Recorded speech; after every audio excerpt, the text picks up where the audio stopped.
You're listening to Dads, Diapers, and Drinks. 3 dads trying to lead their families well in a crazy world. So grab a drink, sit back, relax, and enjoy the show.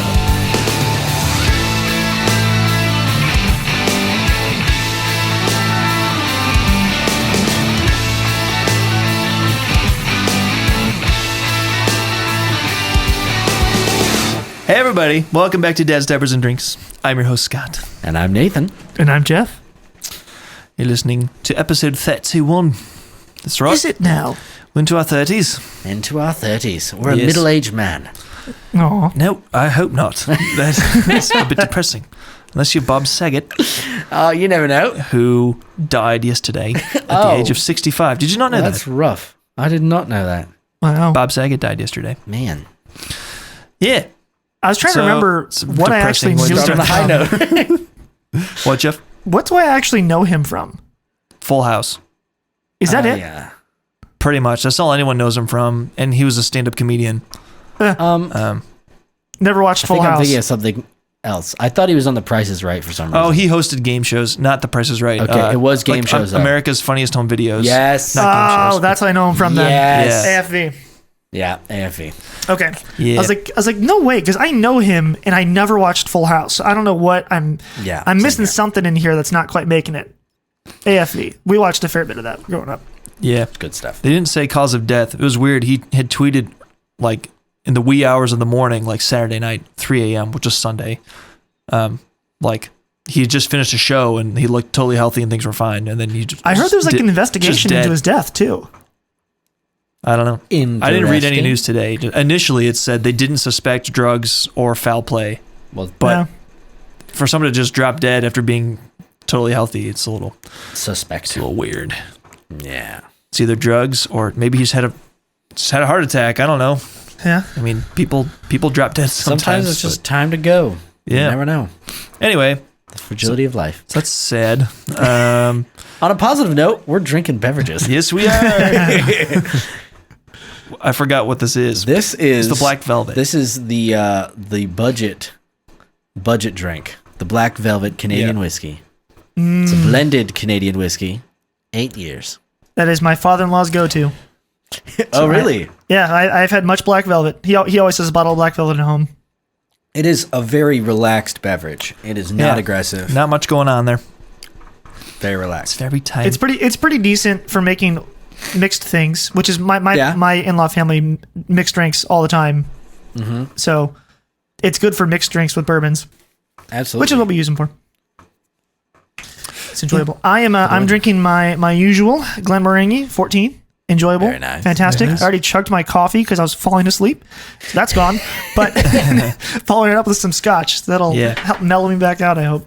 Good calls. But I made the mistake of, we opened a bottle of wine with dinner, and it was really good. So I had a very large glass of it, and Yeah. wine puts me right to sleep. Every time I Seriously. drink wine, I just fall asleep. It's Yeah. uncanny how fast it does that.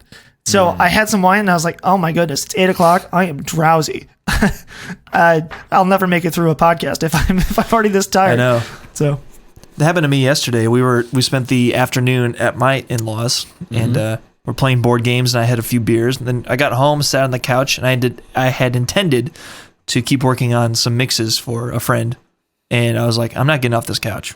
There's no chance. I was just so exhausted. So Oh, yeah. I'm really, I seriously am really excited to hear how those next 3 songs come out because I'm curious to see what can be made of it. They have Yeah, potential, absolutely. and I'm curious to see what magic you can make out of those tracks. So yep, we'll see. We'll see. It's a process. It'll be a process, yeah. Unfortunately, with the holidays and me getting sick, we kind of, the timeline is very compressed, so I don't have time to have him re-record stuff or anything. So I'm kind of, whatever we have is what we're going with. And Yeah. so there are a few parts where I'm like, I kind of wish we could redo that, but we're kind of stuck. So the song itself will be, It is the song of Whatever. acceptance. yes. Anyway, today's episode, we're going to talk about some life skills that we believe Yes. everyone should be Well- learning. Before What? we jump into that, any life updates from you guys in the past week? Anything interesting? No, it's been pretty right down the middle. Aside from the fact that I'm gonna do a little shout out to my father-in-law Pete is fixing my wife's car.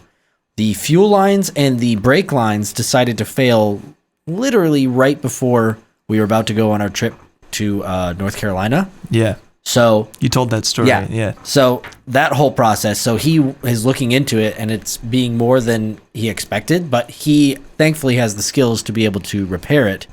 And it probably would have been like $2,000 to $3,000 if we had to get someone to do it because it's very labor intensive. Right. But the actual parts are like very inexpensive. So he's doing all the work for us and Wow. we're just going to pay him for the materials and buy him some beer.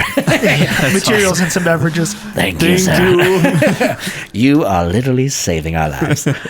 So that is a blessing. So other than that, he's doing that. Oh, and Katie drove for the first time the other day, Wow. which was really awesome. Foot's coming along. Not for the first Not time. for the first time ever. For Period, the first time but- since. since She just broke got her foot. license. So she's like actually walking around and she's able to drive and she feels confident enough that she could do it. So that's big steps happening there in her recovery, all in all. So good things. Very cool. Yeah. Davis's first birthday is this Friday. Woohoo! Oh yes, So we are it's gonna be great. getting prepared for the party. We're having a party on Saturday. It's really first birthday parties are weird. I don't know. Davis will have no idea what's going on. He does not know he's turning 1. So we're just having our friends over and we're hanging out and Yep. we're celebrating 1 year of keeping Davis alive. Pretty much. It's a Yeah. party for us. Yeah, So- it is so much Victory! more for mom and dad. Yeah. So that'll be fun. Yeah. I can't believe he's won already. And oh my gosh, this is embarrassing. But I feel like I have to tell the story. Hit us. Kelsey put together this video on Instagram. It's a 1-minute video. It's a reel, the Instagram reels. you Yeah. know.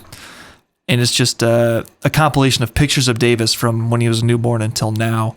And it's like 60 pictures, all 1 second long. Yeah. And she put this music behind it that I just I got can't- ya?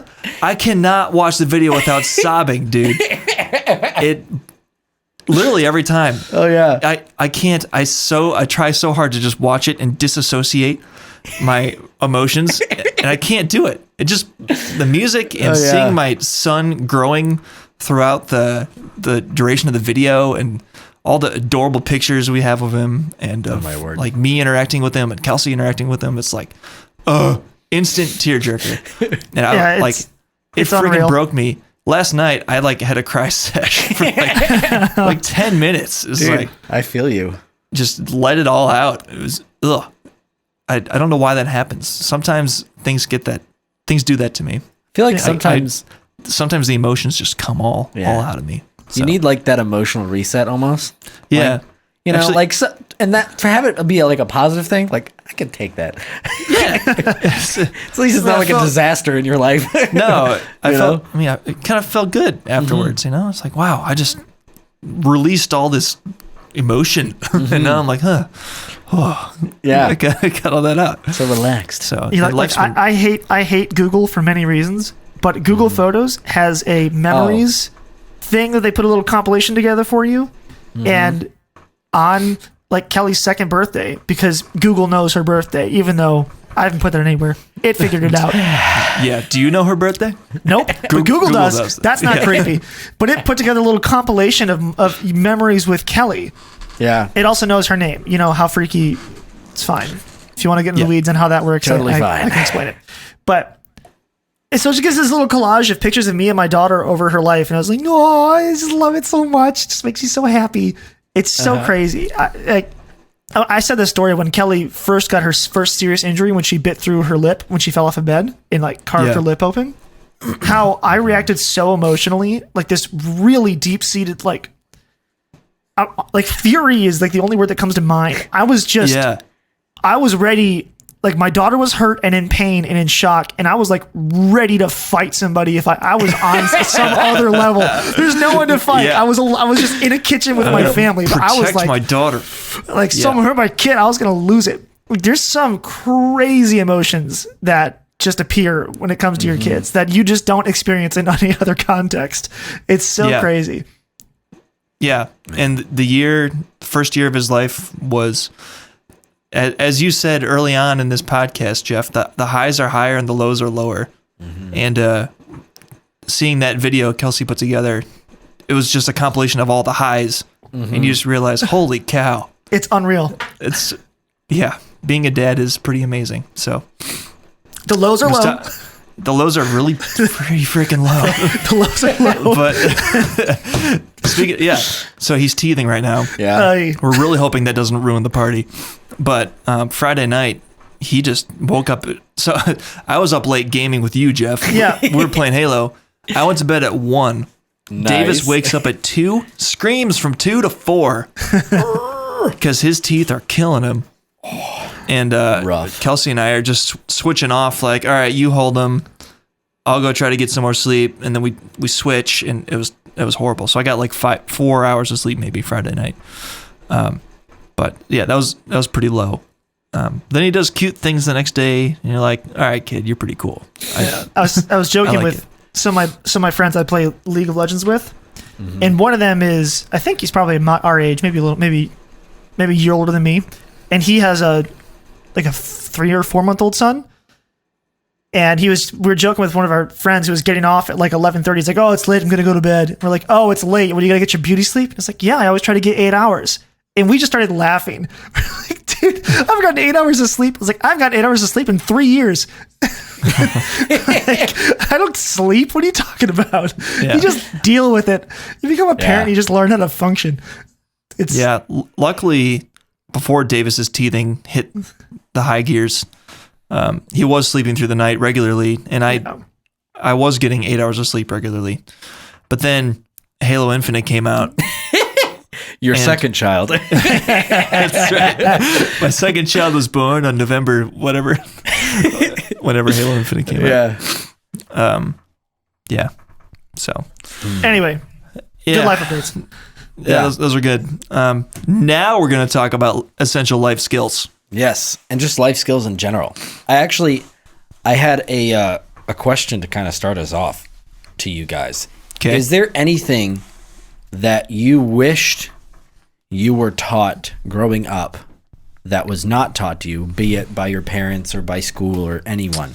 Is there any particular thing that you're like, I'm an adult now and I know this, and man, if I had just known this at 15, my life would be astronomically better? Or even just substantially better. We don't have to go astronomical. Part of me wants to say financial management. Yeah. But the other part of me wants to say that there's just no way to comprehend it until you make money. That's also where I was going to go. Like, you can explain it to a 15-year-old, like, oh, you need to understand how investment works and return on investment and saving for the future. And like, oh, yeah, totally. You know, the new Xbox came out, and I want all 5 of those games, and that's going to be $750, and I have that much money in the bank, so I'm buying it. Well, it's like, that's happening. Like, there's no fixing that. Yeah, I think typically the personal finance classes are for seniors or like upperclassmen, kids who have at least been working, most likely, for a year or two. Yeah. So they kind of have their own income. They hopefully have like a savings account with some money in it. You're like, what do I do with it? Hopefully they haven't spent it. Well, those are all things to teach, I guess. Yeah. You know, so I don't know. Partially, I'd like to say that, but I also just don't think it's possible. And I honestly don't even believe that it's the like a lack of financial understanding. You just can't grasp the gravity of it. Yeah. Like, there's certain people that have, like our friend Berkeley. He figured out finances way earlier than pretty much anyone that I know. And I'm like, man, if I could have just have done that beforehand, it would have been a game changer. Yeah. And like, I feel like certain people get it. But I feel like they're very much the exception to the rule. And until you have the actual, here's a modern phrase that I hate that I'm going to use, the lived experience of making money, spending money, managing money, you don't understand the value of saving. Yeah. You just don't yet. It's like someone can tell you it's really important to save, and you go, well, how important is really important? Because in my life, hitting rank 15 Halo is really important. Yeah. So how important is saving compared to that? It's like, well, it's more when you're older, but when you're young, you just don't freaking know. Yeah, and my problem when I first graduated college and I moved back in with mom and dad, my rent was $500 a month, and that was my only expense. And I paid for gas in my car, but that was it. So I didn't have to pay utilities or anything like that. $500 a month going to mom and dad, and I make way more than that every month. Yeah. As a entry level engineering job, like I was doing pretty well, but I never set any goals for myself financially.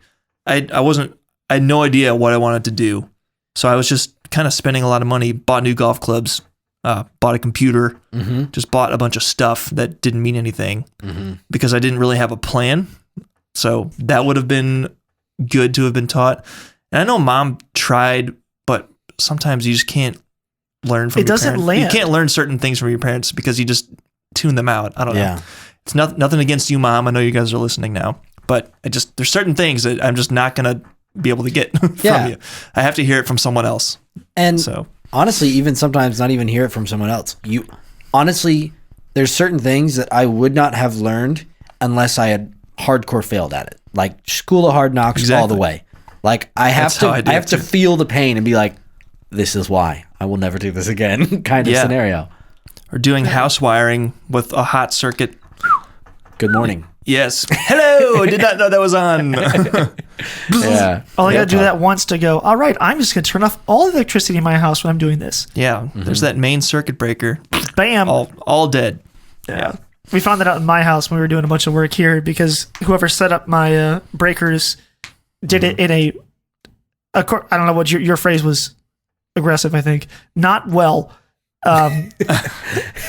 So there's one that's labeled the furnace room, and you go, oh, okay, turn that off. Bzz, that wire's still on. Why the heck? Like, I don't know. I don't know what's on and what's not. Turn them all off. Don't even care. Yeah. It's miserable. Sometimes. Yeah, maybe when Davis is older, I will send him around the house plugging things in. Like I'll turn one breaker off and go find the outlets that don't work anymore. We're going to map the whole house here, and I'm going to map this out. Here's the Christmas lights. It doesn't make any sense. Go and plug it in. Is it on? It's on. We have the garage, the garbage disposal, and then like the rest of the basement here on one breaker or something. It doesn't make sense.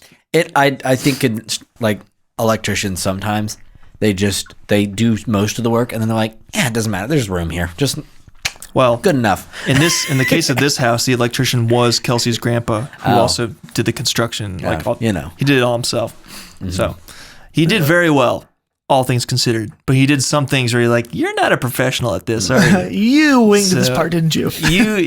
Like if you go into the back room over there, where all of our junk is stored, you can see wires hanging out. That's the power for our dishwasher. It's just wire nutted into a live wire coming in. Just cut it's not and in a splice, box. done. Yeah. Which that's fun. But on this idea here, you're talking about the house that you live in was built by your in-law grandfather. The house that we grew up in Ohio was built by our great-grandfather. I would never dream of building my own house. Yeah. But 100 years ago, that was just a thing.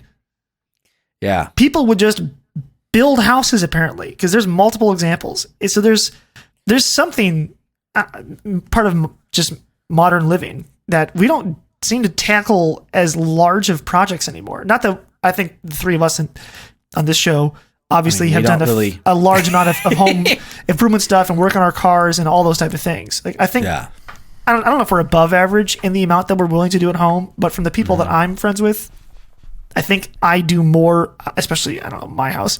We've done more work, more maintenance of our own homes than most people do. That's a very, hey, if you want, this might be completely wrong. Don't know. But my perception is that we might be a bit more handy than most. And I don't know. It's interesting. I would agree with that sentiment, that anecdote. I think our generation, in general, is more attracted to living the apartment life, or I don't know, not being a homeowner. And if they are a homeowner, maybe you don't fix things yourself. You hire out everything. You hire it out. But there are a lot of benefits to becoming handy, to learning these life skills, because contractors are expensive. Dude, I've said this. You save a lot of money by doing it yourself. So many times. it is expensive not to know how to do things. Like, not knowing how to do things costs so much money. Yeah. And sometimes a lot of it is like, even, I don't even know if it's just that we are more skilled, but like, because I don't think we are, honestly. We don't have that much more knowledge than anyone else. Yeah. But we are willing to try. And that's I'm more stubborn. Like 50% of the battle. Like, I'll try. Like, I'm 90% confident I can figure this out. And if I can, I'm at least humble enough to say, I can't do it. I'm going to bring someone in. Yeah. At that point. To me, that's one of the bigger things that I definitely learned from, I was going to say my dad, but really it's both my parents, is the mentality of, we can probably do it. It's basically, it's about that thick. It's not that complicated of a thing. It's just, yeah, we could probably do that. And viewing almost every single problem you ever face as, I bet we could do it. It applies in the workplace too. When someone says, oh, there's this problem that needs to be solved, and you go, I could probably figure that out if you want me to try. And someone says, sure, you want to try it? And you go, okay. And then you go do it, and your value at the workplace just goes up because you say, I can probably solve whatever problem I think I can. It's likely I could puzzle this thing out if I put some effort into it. And when you go into everything with that kind of just optimistic mentality about your ability to do a thing, it's just, I don't know, that's probably the most beneficial thing that I really learned. And it applies to like all the home projects we do, whether it's cutting trees down in your backyard. The first time you cut a big tree down and you go, this is terrifying. It's like, yeah, well, you gonna do it or not? And you're like, I don't know. I guess we're gonna do it. It probably won't kill me. We'll figure it out. And then you go for it. And the next time you're like, I've done this. I can handle this. And you keep moving. But not being too intimidated by problems and saying, I can probably get through it. Something that I wish I had been more of a student of, I guess, because I feel like I was maybe a little bit arrogant in this area, but from watching and being involved in the whole cooking process at my house growing up, I felt like I was like, I got a grasp on this. Like, it's not that hard. And I wasn't wrong, but I was such a novice when I moved out that I like the things that I would cook are like baby's first meal. Like, I can make macaroni and cheese. Spaghetti, I can do that. It comes in this. I put the water in there, and then I heat that sauce up. Done. And it's just so low quality even now compared to where I like the things that I can make now. And I really wish I had actually, been willing to invest the time and the energy to like actually get into some sort of learning situation with my mom. Because I feel like that skill would have been extremely valuable after leaving home. Yeah, that's something that we've talked about with our kids, is that we really want to make it a priority to include them in the cooking and preparing of meals and stuff. Because it's just, I don't know. I agree. I was very, and I don't know if this isn't like to blame or anything, but I had like no ability to make myself a nice dinner when I moved out of my house. When I was 19, I moved down to Kent. Yeah. Well, even when I lived in Kent as a student, I ate everything out of the cafeteria because I was a student. That's what you do. But then I moved into a house and I literally ate everything from ordering stuff from restaurants. I ate out for like every single meal for a year and a half. That's crazy. Which nowadays I can't even fathom the amount I spent on food in that year and a half. It was a lot, but that's what I ended up doing. So yeah, it would have been nice if I had learned the skill of cooking and baking in particular. Yeah, I don't know. For me, it's not worth the time.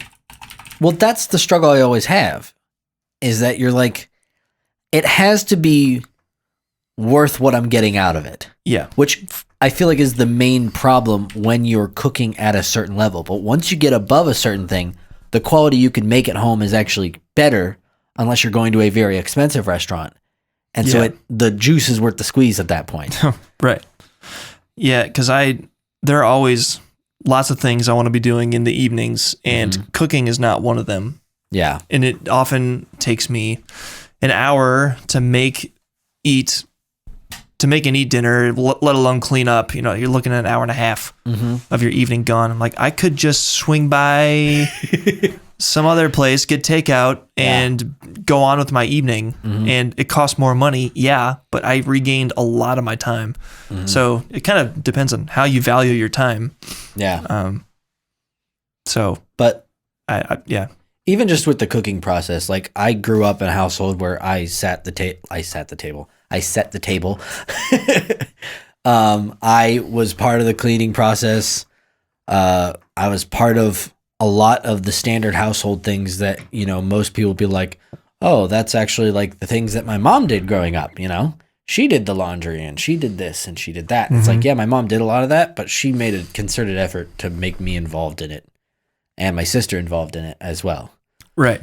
Yeah, I mean, it's little things that are dumb, like laundry.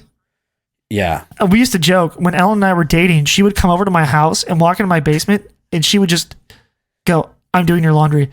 And then she would just, because I was like, I don't know. I have like another pair of socks to wear and one more pair of underwear and a t-shirt. Yeah. That's enough for me for like 2 days. Yeah. And you still get to flip the underwear inside out. Yeah. You got one more rotation on these bad boys. Like, so she goes like, I am freaking doing your, this is unacceptable. I was like, all right, I don't know. Yeah, absolutely. Yeah. I used to, I made a joke. Was this at my chagrin house? At the chagrin house, yeah. For some reason, I think Kelsey's mom was over there. And then my mom showed up. I was like, hey, the cleaning lady's here. Yeah, I remember when you said that. Yeah. I remember that. Because mom cannot help herself. Nope. She walks into a room and goes, I need to clean these things. I need to sweep. This needs to be vacuumed. This needs to be dusted.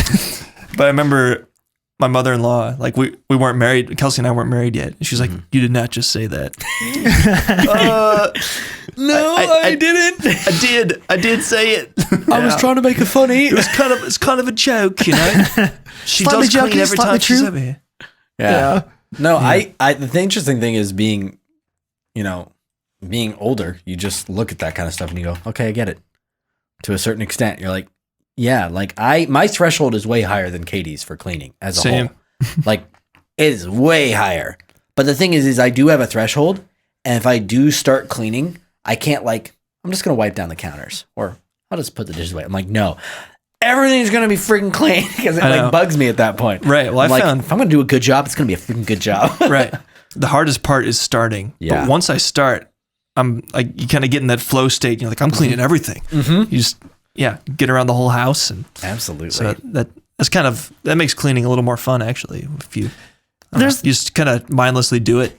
Yeah, and especially these days, there's kind of a nice cathartic thing of being done cleaning and going, oh yeah, my kitchen is clean, my living room is clean, my house looks nice. It's kind of he's making his appearance. It's kind of a Jordan Peterson thing of the clean your room, in that it's actually to your benefit to build the discipline of cleaning your room and organizing as much of your life as you can, as simple and dumb as having a clean office. We redid my office, painted the walls gray, hung different paintings, changed where my desk was located, got some shelves and a new lamp. It took us a 1-day remodel of my office. I love it in here now. Just to say, this is my space. I'm making it the way I want. I'm hanging the things I want. It's going to be the way I want it, and keeping it that way. It's it's so nice. It's so great to do that, but I had none of that when I was young. And I'm pretty sure I was a lost cause. I don't think this is not a rip on my parents. I think there was nothing that was going to make me do that stuff when I was 17. There was just no chance. So absolutely. How old were you guys when you started mowing the lawn? Ooh, young. And was that your thing? I was pretty young. I feel like I did it when we lived in Minnesota. Yeah, you were mowing when we lived in Minnesota.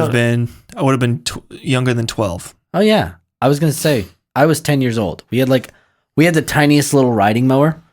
Like you sat on the engine essentially, because where the engine was, and it had this whole open front. So it was basically like an oversized push mower that you could sit on and ride. And so we had 2.5 acres in Hiram at this point. So I mean, it took 2.5, almost 3 hours to mow the whole lawn. And as much as I did hate it, it built something in me that I don't think I could attain any other way. Yeah. There weren't podcasts back then either. No. You just did it. You just mowed the lawn. I would sing to myself. Oh yeah, We would do that too. We would sing horribly, and then someone would come in and I go, Scott, you sounded horrible out there. Well, it's hilarious. I remember thinking the mower was loud enough that no one could hear me singing over the top of it. Oh yeah, You definitely could. Oh yeah, I'd be singing like aggressive Christian worship, like Stephen Curtis Chapman and stuff. Yeah, because I was 10 years old at that point. I didn't listen to Skillet or anything at that point. Right. I didn't even think they were a thing. that would have been. You were 10 years old in 2004. Yeah. So Cutlass was good back then. Oh. Sea of Faces came out that year. I remember. what a great album. Great album. Switchfoot was massive. Oh wait, Beautiful Letdown had just come out in Yep. 2003. Yeah. Oh, some Reliant K. I was big into Reliant K early Yeah. on in the days. Early Lion K was Yeah. great. Oh, the interesting thing is, though, is I didn't really ever shovel snow until I had my own house because our driveway was a quarter mile long and You it always was had it gravel. plowed. So you either didn't do anything and you just drove over the snow until you couldn't get through, and then it would be plowed, and that was it. So I never had to shovel snow. I think I shoveled like Like the sidewalks, walkway. Yeah. but that was it. Nice. So Yeah. Our house in Minnesota, we lived in a pretty dense neighborhood. So our yard wasn't huge and our driveway was pretty short. So we got to shoveling pretty early on. I remember there was a week where it was like minus 20 for an entire week. And we were snowed in and my dad was going to drive us to school. I was like 8 years old. I don't know why I remember this, but we missed the bus or something. And my dad was going to drive us to school. Tons of snow in the driveway. I'm standing in the garage trying to keep warm because it's minus freaking 20 out there. Yeah, Minnesota is cold, man. And dad's out there shoveling, and he stops and looks at me. He's like, "You gonna help or what?" Or something like that. It's like, no, it's cold out there. I was not planning on it, Dad. Nope. You're doing great, Dad. Looking fantastic. Yeah. No, but I feel like, especially for guys, there's a lot of those kinds of, like the physical labor things that you had to do. Like I helped with mulching every year. Oh yeah. You'd go and you'd back the truck into the mulch pile and they'd be like, how much you want? You're like, oh, have this much. And you freaking fill it up. You spend a whole 8-hour day mulching all the beds and you just feel like you want to die afterwards because you're a kid trying to wield a full-size man shovel and it just didn't work out very well. Full-size man shovel. It's a full-size man shovel. But yeah, so I feel like as guys, that was like the predominant thing of like, you ended up doing a lot of like physical labor stuff. Like I was always taking out the trash growing up. Yeah. Yeah. I feel like our parents were never successful at keeping up with like a chores list or rewarding us for getting certain chores done. But I think it's a good thing to attempt to implement because giving your kids chores teaches them those life skills. Like here's like, nothing happens until you do the dishes or until you do the laundry, or like I was wondering as a parent how far I would take that. You know, if I say you're cooking dinner tonight, none of us are eating unless you cook dinner. It's kind of what I was thinking about taking it to that level. I don't know if I could pull it off, but I was like, what if that would work? I don't know. You gotta strategically hide snacks in the garage.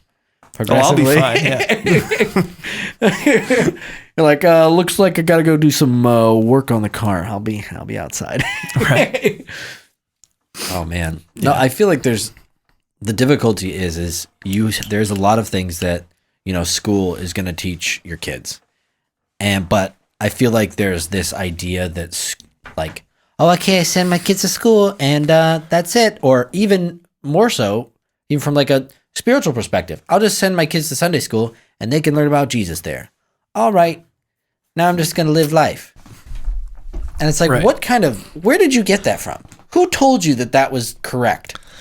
Right. To outsource the teaching of your kids, those types of things. Or just school everything. or church. Yeah, anything.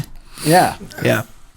Yeah, it's tough because as I agree with you, we just started looking into preschools for Kelly, which is a utterly bizarre experience. Yeah. And Ellen is touring her preschool, I think tomorrow or Wednesday. And one of the things that we said, oh, I can't wait for her to be part of, it's actually, she's going to be going in at 3, which is like preschool school. So she'll do 2 years of preschool. And one of the things we're excited about is having another adult there to say, hey, pick up your toys. Here's how we pick up our toys. And we're like, that's going to be great, because for some freaking reason, your kid is so okay with disagreeing with you and not listening to you, but another adult comes in and says, we're going to put our toys away now. And it works better. Yeah. Yeah, absolutely. So I kind of get where parents get to the, look, I don't know, I hope they learn it from someone else, because they are not getting it from me. Right. Like there's some freaking wall there that I can't get through. In Hilton Head, when Kelly came and was like about to jump on our bed, and I said, hey, Kelly, don't jump on the bed. And she just like ran out of the room. Yeah, if I told her that, she would look at me and then do it in my face. It's like, right. Okay. Yeah, that's why I think she's been scared of me ever since then. But she'll get over it. You'll be fine. We'll be friends when you're older. Yeah. Right now it's weird. I don't know what to do. Yeah, it's tough. Yeah. That's why on that note, actually, like my 4-year-old niece, she's become much more, now that she's 4.5, coming up on 5. She's a May birthday, so we're very similar. It's easy for me to keep track of how old she is because I have a May birthday. Right. So when she was now that we like see her a lot and she's 4, she knows me as Uncle Jeff, and she actually knows me. She knows things about me. She knows that I like to play with her on the swings that they have in their backyard. She knows things, and she prefers, for whatever freaking reason, she prefers when I push her on the swings over her dad. How did you know that? Interesting. Sorry. She prefers when you push her on the swings. Yeah, she literally has a preference for me over her dad pushing her on the swing. She says, she said last summer, Uncle Jeff, can you come push me? I don't want my daddy to. You're like, all right. Okay then. So it's just, there's something about other adult figures, other authority figures in kids' lives that they just react differently to. So this is all in defense of the mentality of like, I really hope the church teaches that, or I really hope the school teaches that, because there is kind of a weird barrier that's hard to break through. So I see where parents come from. I'm not saying it's not your responsibility to do. Oh yeah, because it is. Right. But I see the difficulty.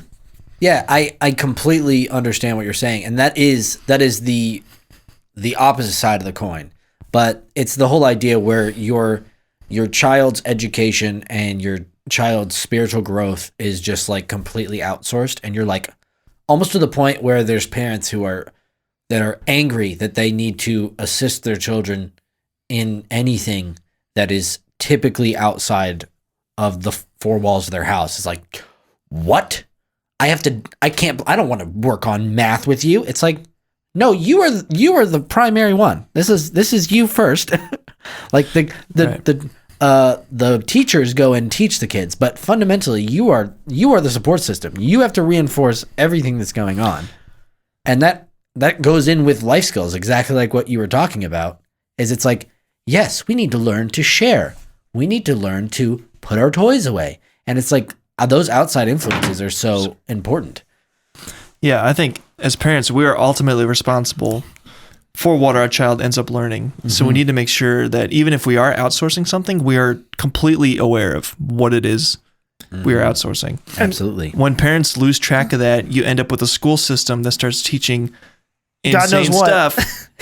Yeah, because parents were so hands-off for decades, and everything slowly drifted, and now we're waking up and realizing they're saying there are how many genders now? They're saying you can, trans women are women, trans men are men. Like what? Yeah, all that stuff. And it happened very slowly, but it seems like in the last few years it is hit a fever pitch. And hitting is not a word. The general mentalities that's attributed to the fact that all the kids were remote learning. They were remote learning. Teachers were not going to. We're not. It's remote learning. No, it's remote not doing anything for a year. That's what it was. The teachers were refusing to go into the schools because they thought they were going to die from COVID, which they were never going to. Well, most of them weren't. There's plenty of teachers who are older who were genuinely at risk, and I'm not going to downplay that. But I know. Anyway, so a bunch of parents were like, "Wait, never going to be zero." Yeah, it was never going to be zero. But either way, so a bunch of parents got to see what their kids were actually learning in school because their 8-year-old was taking online classes. I'm like, what in the heck is going on here? Like, this is what I've been sending you to. This is what my money goes to. This is not good enough. And I kind of that, you know. I mean, I just hope it's a wake-up call. Honestly. Like, I hope it freaking scared all the snot out of the parents. Yeah. And I hope it woke everybody up to the fact that you need to be paying attention and you need to be involved in your child's education. And it would not be anywhere near where it was right now if you were simply taking 2 seconds out of your life to pay attention. Yeah. Right. Yeah, and speaking of things kids are learning in school now, what they're not learning, we kind of talked about this back in the Mike Rowe episode, is like the hands-on skills that are important in life. They're getting rid of wood shop and kind of those trades. I loved that class in high school. Yeah. And I also loved the cooking class we had in high school. Yeah. Those were great. Well, that was middle school. That was 8th grade. With, we had Coach Cupcake. Yeah. Coach Cupcake. That's awesome. He was the football coach and he was the home ec teacher. That's so cool. Coach Cupcake. I love that. Man. He was a nice guy. He was great. He was a great teacher. Yeah. He was fun. He was a little sensitive. Like, people would tease him a lot for being the football coach and the home ec guy. You didn't call him because Coach Cupcake to his face. Oh, well, yeah. Middle schoolers did. He was a middle school football coach. He was an assistant varsity baseball coach. So I knew him for a while. He was a nice guy. But if you got on his bad side, he was a coach. He can make you run. He could punish you. So you don't want to mess with him too much. But he was very mess with a bull. Yeah. So mess with a bull. That's yeah. Really a combo. Crazy. I'm gonna contact Webster immediately. Really let him know. So I want to kind of shift gears slightly here. Shift it. It's put us into the fourth. same. I mean, yeah. Well, maybe 6th gear. I don't know. Just go.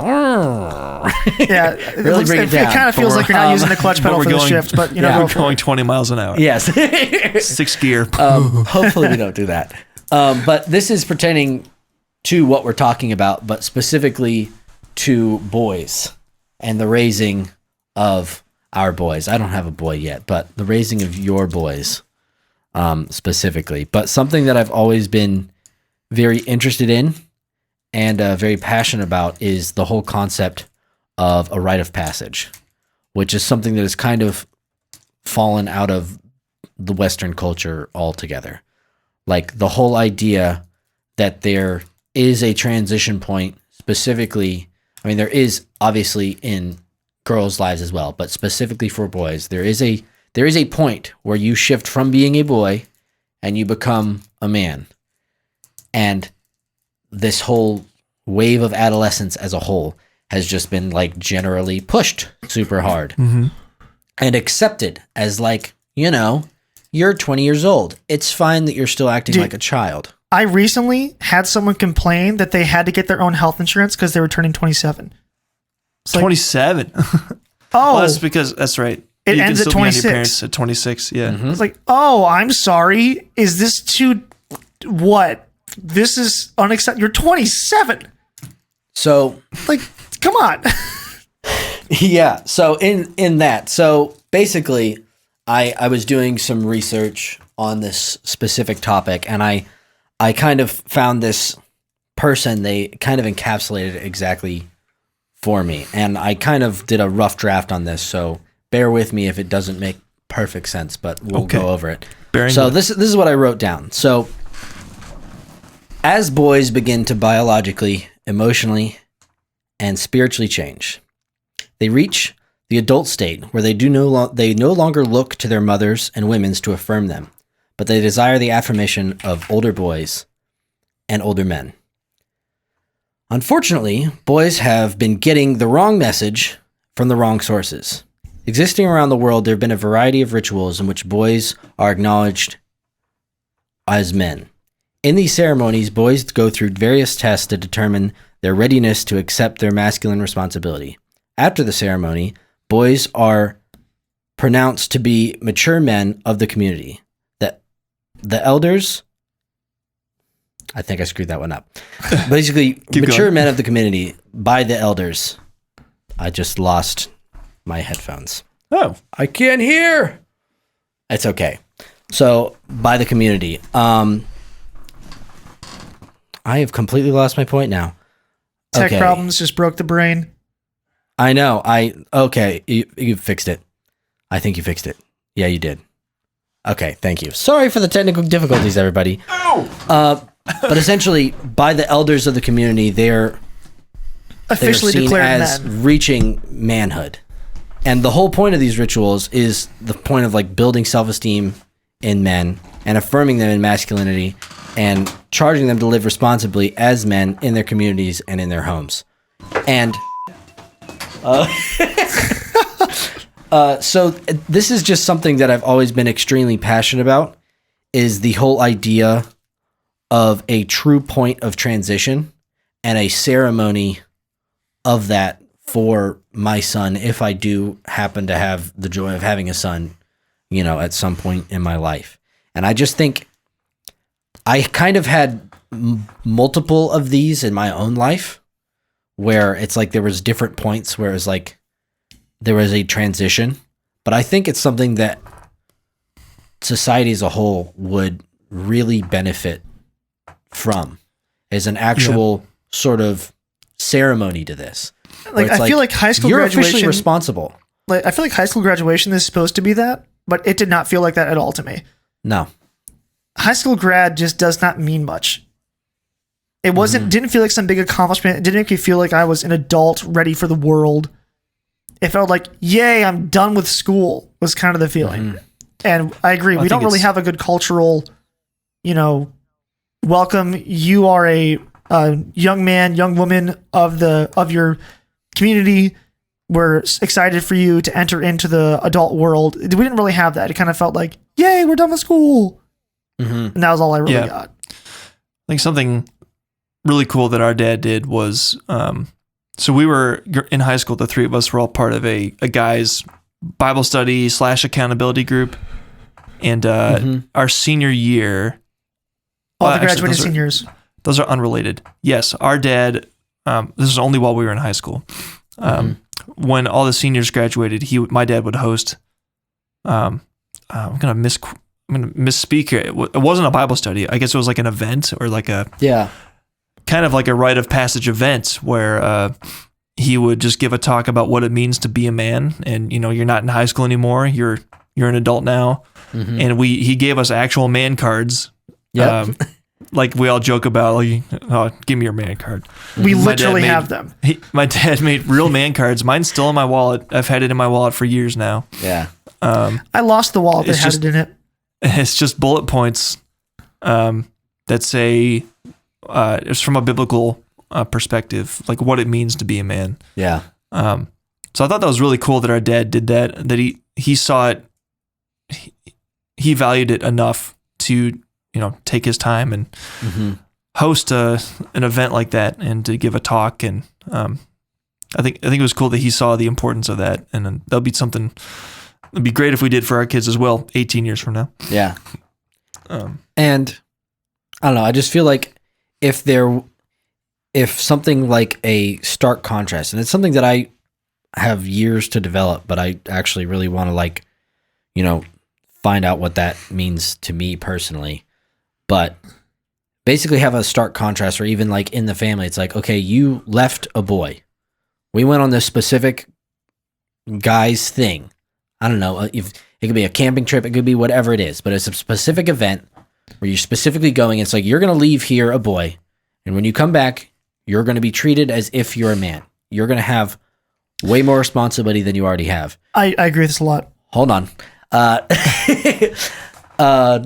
It's like, you're going to have way more responsibility than you have. You're going to have legitimate say within our family. You're not a kid anymore. You're a man, but you're part of this family. It's like, I may still be the leader, but you're going to be brought in on certain conversations now. Like, you have a lot more responsibility, but you also have a lot more authority over your life. And I'm going to expect more of you in this position because you are more. And I find that there is a lot of even manhood as a whole, is the whole rising to the occasion. It's like, if nothing is asked of you, then you're not going to give it. Right. I said this last week when I talked about how I needed to move out. And part of the reason I needed to move out was because one of the things that it benefits you in is these type of things. it forces you to be considered your own person. Yeah. Where basic things like, hey, what are the Christmas plans this year? I need to be asked as a 19-year-old, we're trying to make Christmas plans. What works for you? Yes. You are Absolutely. now part of the family making the plans. You're not just a kid who's like, I don't know, he's home. What is he? He's my son. He's in the house. It's like, no, I am my own person. I live in another town. You have to ask me what the plans are and if they work with my schedule. And so what I'm saying here is I had to move out in order to like initiate that kind of transition from child to young adult who's making his way in the world. And it would have been nice in retrospect, parents, if you do hear this, love you to death. But it would have been nice if we had a very clear, now you are an adult, we are treating you as one. Because I felt like when I was at home, I was just a kid again. And it still feels that way sometimes. It's still, when you go home, it still feels that way. Like, which is a good thing. It's like a nostalgic feeling. So I was going to say this earlier, but I'm throwing it in here now. To my mom's credit, she is such a mom. She is just so... The best thing that she ever did with her entire life was mom. She was she loves being a mom. If the kids are over, she loves it. She asks to change diapers when they go to the bathroom. She's like, oh, I'll take care of them. She loves that stuff. And, it's to the detriment that once you become an adult, she still loves doing that stuff. And you're like, Mom, stop it. I haven't worn diapers in a long time. Yes. So I don't need help shower. It's fine. I can handle this. But she loves momming. She loves being a mom to the grandkids. It's like she was all in on that life and she was very passionate and loving about it and great. But it meant that when I became 18, it didn't stop. And having a clear distinction there would have been huge. So this is a understanding that even other cultures have actually, like, they figured it out. They don't have it in words, but they figured it out. Like specifically in African cultures, which is where the Rite of Passage is a big thing. There was a point where literally all the men would go out in the middle of the night in the village and they would call out to the mother, we have come for your son, or we have come for your boy. And she would go, I do not want to give you my boy. And his father of the village would literally say, come out, son. And then he would come out and he would have to leave his mom and go out to all the men, and all the men would cheer and they would leave together and they would go live in a completely separate area away from the mother, because the fact is that mothers want a mother. Yeah. That is like, it's ingrained within them. So it's like, you're not going to have that stark contrast of transition because your mom doesn't want you to go. Like, it's within her to not release that part of you. And the thing is as fathers, we are the ones that have to generate that separation. Yes. And it's not easy. And it's not even going to be easy for us, because it's like, I couldn't imagine, like, especially with my daughter. Get out there. Dude. Like, oh my word. With my daughter, that's going to be so hard. Well, I mean, that's a totally different thing, but specifically with boys, it's just like we kind of have to stand in the gap for not only for our wives, but also for our sons and for that relationship as a whole. And I think that they, like, the whole psychology even behind that makes so much sense to me. It does. Well, I like that it's just a ritual. It's a cultural thing. Mm-hmm. Your African story there. It's like, it's good for the kid and for the mom. Like, this is going to happen whether you wanted to or not. Yeah. And it lets you prepare for it emotionally more. Right. Mm-hmm. Well, that's really cool. It's interesting how there's so many things, even just in general, that we are so willing to do away with. Like, wait, why? That's stupid. Why do we even care about that? That doesn't mean anything. It's like, well, somehow there's some secret knowledge in that ritual that you can't really extract why it's beneficial, but they've been doing it for years and it works really well. And as soon as you get rid of it, you start having weird problems. Yeah, and you go, what you suddenly happened? have weird problems. Like, hey, let's get rid of the nuclear family. Maybe there's a reason we shouldn't do that. Yeah, and maybe we don't entirely understand, because it's a very abstract, complex thing of why we shouldn't, like, why we need to keep it. And I can't tell you exactly why and give you all the reasons, and you want to get rid of it. But it's like, maybe it has real significance into creating constructive members of society. Maybe. And I can't tell you why, but we know that it does. Yeah. So we're rewatching. I'll rant about this for a second, and then we should probably end because it's late. Yeah. We're rewatching one of our favorite shows, which is How I Met Your Mother. Mm-hmm. And in it, one of the main characters, his name is Barney. His whole character is that he is just this utterly screwed up guy who has a good heart, basically. Mm-hmm. He's very screwed up morally and sexually, but he has a good heart and really actually tries to care about his friends. Great character. Mm-hmm. The reason in the show that is given for why he is a screwed up guy is because his mom had him and his brother from two different fathers, and neither father was present in their life. Wow. And all I could think when rewatching this show again in 2022 was this show would pass as conservative today. Where when it aired, it was kind of to me like, ooh, this is kind of risque. This is more than my mother would let me watch when I first watched it. And it's just funny to me that things like, the reason why he's so screwed up sexually is because he didn't have a father. Mm-hmm. The reason why he acts like a child a lot of the time is because he didn't really grow up. And it's like, yes, we used to all know that in 2010 when this show was coming out. Everyone knew this. Yeah. And 12 years later, it's like, well, I literally found it shocking to rewatch one of my favorite shows and go, that's funny. Their commentary on the character of Barney and why he's so messed up and overly empathetic in some ways, but totally messed up in others. It's because he was raised by a mom and no dad. That's funny. Very interesting. Well, I think fatherlessness is either the biggest indicator or one of the biggest indicators of, being at risk of being imprisoned or, I don't know. I think the stat was 70% of kids in juvie had no fathers or something like that. Right. Yeah. Or abusive fathers. Or abusive fathers, yeah. Yeah. So actually, interesting thing is the recent interview between Ben Shapiro and Jordan Peterson. They were actually talking about that.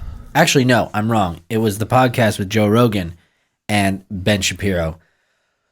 He was talking about that, and Ben brought up the fact that it's not even just fathers in the homes.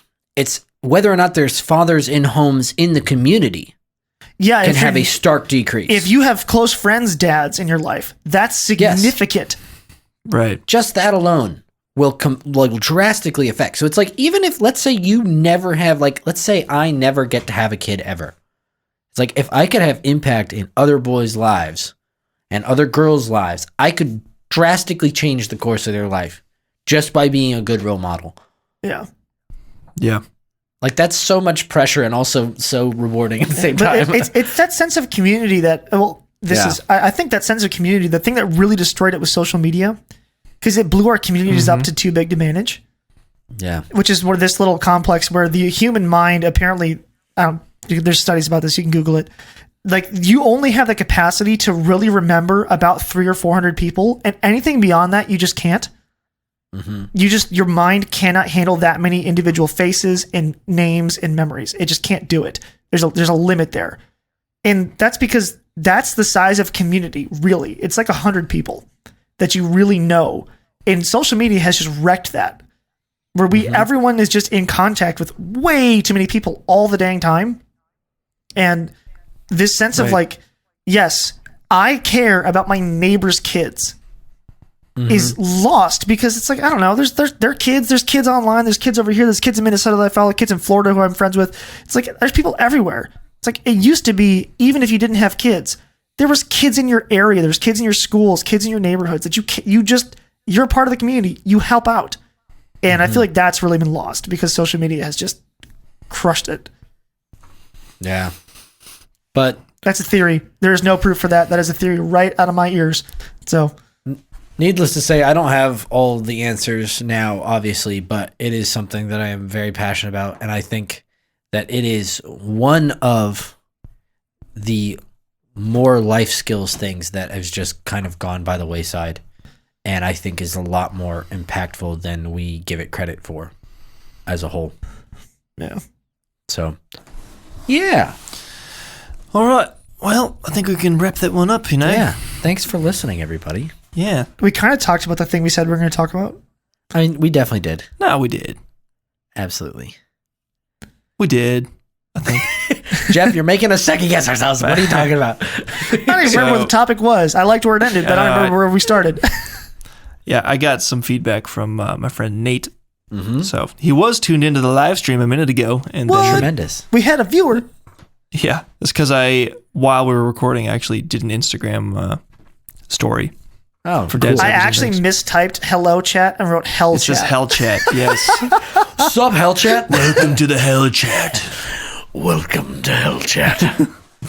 But Nate said he shared the podcast with one of his friends. He was like, they have trouble staying on topic, don't they?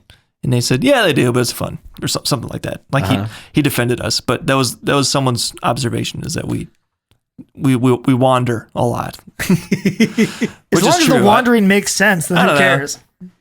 It's not like I just randomly yelled jellyfish and then we start talking about jellyfish. You know, we get to the conversations naturally. We desire a loose structure here. Yeah. Yes. I'm fine with that. If people aren't fine with that, then I guess this isn't the podcast. You know, I don't know. We struggle. The three of us are close friends. We talk all the time, and the conversation just goes where it goes. So it does. You know, whatever. So we're gonna wrap it up. Wow, there goes my phone and my microphone. If you haven't followed us on the socials, feel free to do that. I finally got the Instagram going during this recording again. I hadn't posted anything in a long time. So I'm trying. It's just not something I think about a lot. But we're more active on Twitter. You can follow us on Twitter. We like to poke the bee's nest on Twitter, and you know. Is there any other purpose to Twitter than poking the bee's nest? Twitter's just a troll's haven. On that note, I did have another tweet recently that was one of those. The newest vaccine studies say that, like, oh yeah, it definitely does affect the menstrual cycle, and that's now okay to talk about. But I literally told my family when the vaccines were first coming out that our pediatrician told us not to get it because Ellen was pregnant and she was like, look, this vaccine has some effect on the menstrual cycle. I'm not recommending it for women who are pregnant or trying to become pregnant. And we're like, okay. And we told our family that. They're like, no. Like, yes, we were told this by our doctor. By a doctor. Like, she said we're not recommending it for pregnant or women who are trying to become pregnant because she said she's observed it messing with menstrual cycles. And she was right. Kelsey was told by her OB to wait. Yeah. And we're still waiting. You know.